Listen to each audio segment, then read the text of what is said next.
റംസാന്റെ നാളുകളിൽ, സമാധാനത്തിന്റെ പൂത്തിരി കത്തേണ്ട നാളുകളിൽ രണ്ട് മുസ്ലിം രാഷ്ട്രങ്ങൾ തമ്മിൽ വലിയ യുദ്ധത്തിലേക്ക് പോകുന്നു എന്നുള്ളത് നമുക്ക് അത്ഭുതകരമായി തന്നെ കാണേണ്ടതാണ്. എന്താണ് ഇതിന് പിന്നിലുള്ളത്? ഇതിന്റെ കാരണം എന്താണ്?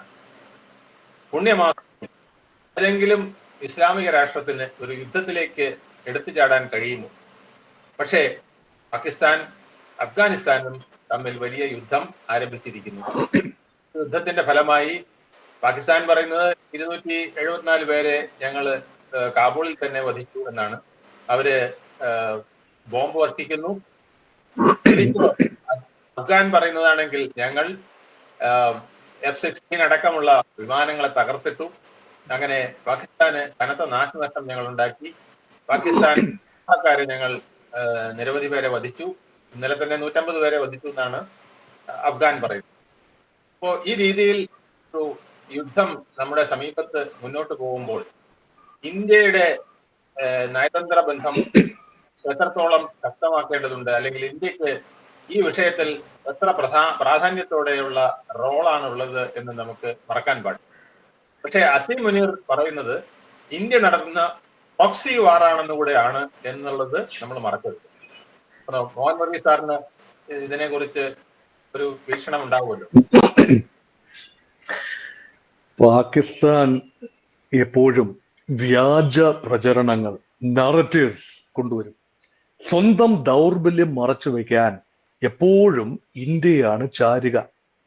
തങ്ങളുടെ എല്ലാ പ്രശ്നത്തിനും പിന്നിൽ ഭാരതമാണ്, ഭാരതത്തിന്റെ കുൽസിതമായ ശ്രമങ്ങളാണ്.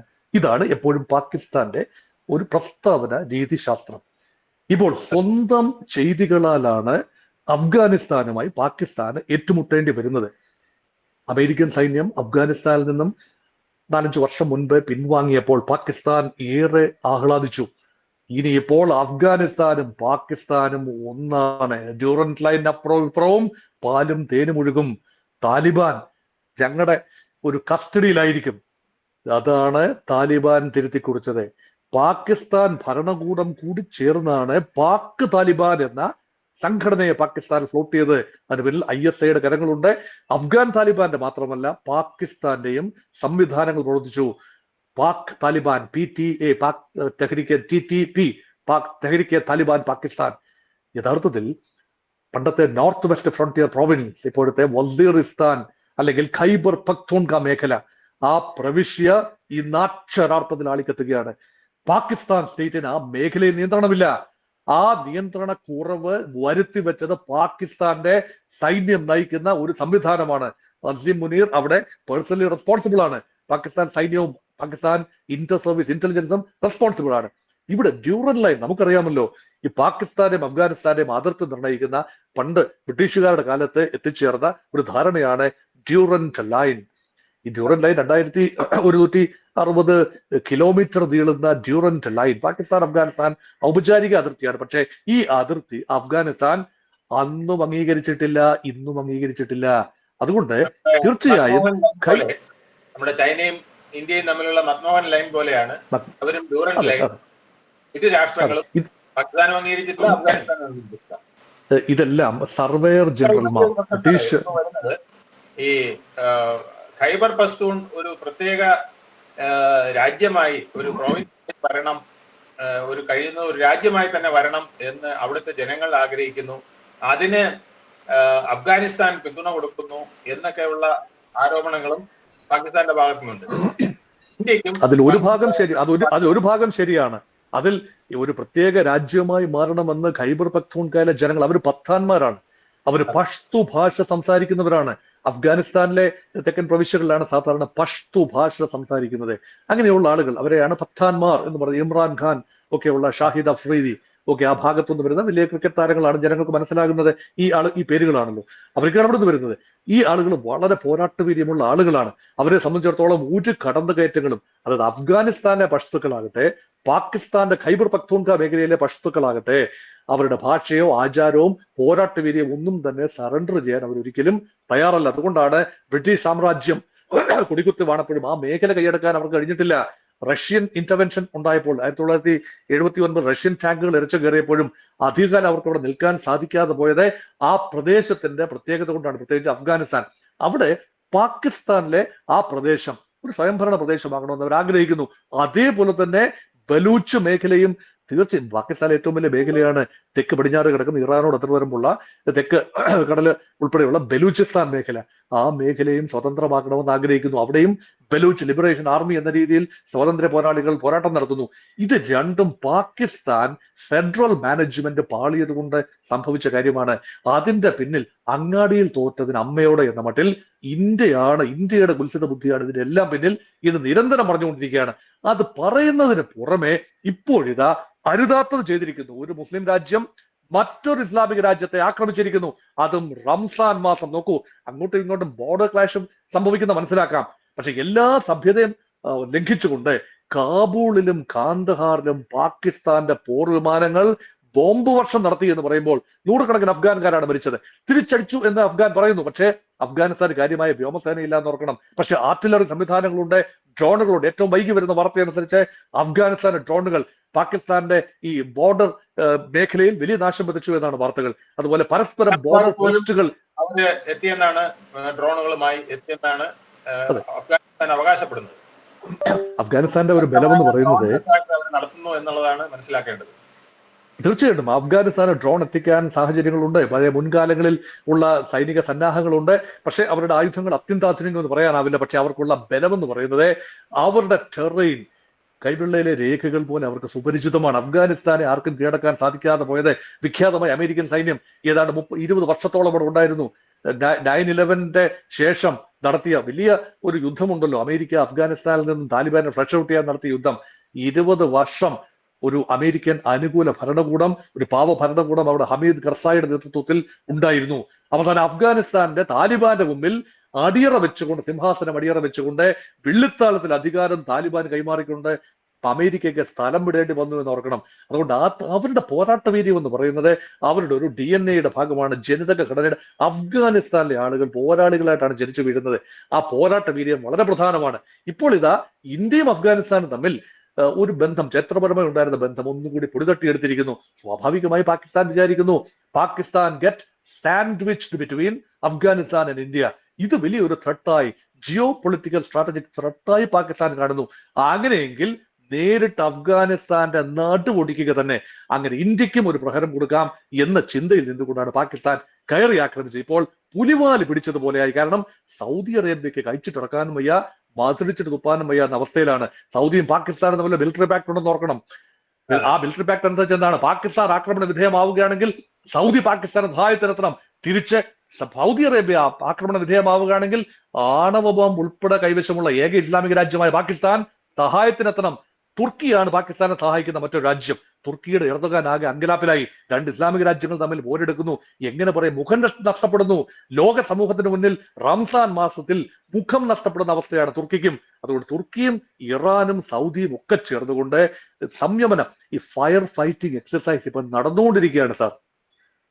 അതെ, ഇതിനകത്ത് 2 കാര്യങ്ങൾ പറയുന്നു. ഒന്ന്, ഇപ്പോൾ ഇത്തരം ഒരു യുദ്ധം ഉണ്ടാകുന്നതിന് പ്രധാന കാരണം പാകിസ്ഥാൻ തന്നെയാണ്. പാകിസ്ഥാനെ സംബന്ധിച്ചിടത്തോളം അവിടെ ആഭ്യന്തര പ്രശ്നങ്ങൾ വളരെ രൂക്ഷമാണ്. ഇമ്രാൻഖാന്റെ കണ്ണിന്റെ കാഴ്ച നഷ്ടപ്പെട്ടതും അദ്ദേഹത്തിന്റെ ആരോഗ്യവും അടക്കമുള്ള പ്രശ്നങ്ങൾ പാകിസ്ഥാൻ ജനതയിൽ വളരെയധികം വിഷമം ഉണ്ടാക്കിയിട്ടുണ്ട്. അതുപോലെ തന്നെ പാകിസ്ഥാനിലെ ഒഫീഷ്യൽ ആർമിയിലെ ഏറ്റവും ടോപ്പായിട്ടുള്ള ഒഫീഷ്യൽസ് എല്ലാം അസീം മുനീറിന്റെ കൂടെ ആണെങ്കിലും ലോവർ ലെവലിലുള്ള പട്ടാളക്കാർ അധികവും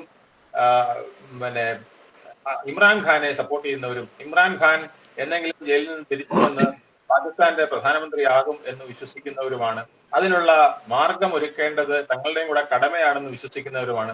അങ്ങനെയുള്ള ഒരു ആഭ്യന്തര പ്രശ്നം, പിന്നെ സാമ്പത്തിക പ്രശ്നം. ഇങ്ങനെ ഒരു യുദ്ധമുണ്ടായാൽ തീർച്ചയായിട്ടും സൗദി, ഖത്തർ ഒക്കെ സഹായിക്കും. ഒരു പക്ഷേ IMF വഴി വീണ്ടും US-ന്റെ ഒരു ലോൺ കിട്ടിയേക്കാം.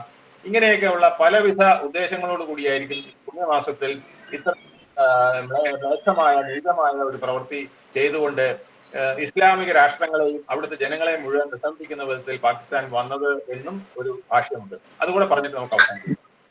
രണ്ടു മൂന്ന് ഉദ്ദേശങ്ങളുണ്ട്. പാകിസ്ഥാൻ ഇപ്പോൾ ഈ സാഹസത്തിന് മുതിർന്നതിന് പിന്നിൽ രണ്ടു മൂന്ന് ഉദ്ദേശങ്ങളാണ്. ഒന്ന്, ഒരു ഡിസ്റ്റോർഷൻ ടാറ്റിക്സ്, അതായത് പാകിസ്ഥാന്റെ ആഭ്യന്തര പ്രശ്നങ്ങളിൽ നിന്നും ശ്രദ്ധ തിരിച്ചുകൊണ്ട്, പാകിസ്ഥാൻ ജനതയുടെ ശ്രദ്ധ തിരിച്ചുകൊണ്ട്, യുദ്ധം എന്ന് പറയുമ്പോൾ ജനതകൾ ഒന്നിക്കുമല്ലോ, സ്വാഭാവികമാണ്. ഇപ്പൊ ഖൈബർ പഖ്തൂൺഖ്വയിലെയും സിന്ധ് ബലൂച്ച് മേഖലയിലെയും ഒക്കെ ആഭ്യന്തരമായ പ്രശ്നങ്ങളിൽ നിന്നും ശ്രദ്ധ തിരിക്കാനുള്ള ഒരു അടവായി ഇതിനെ കാണാം.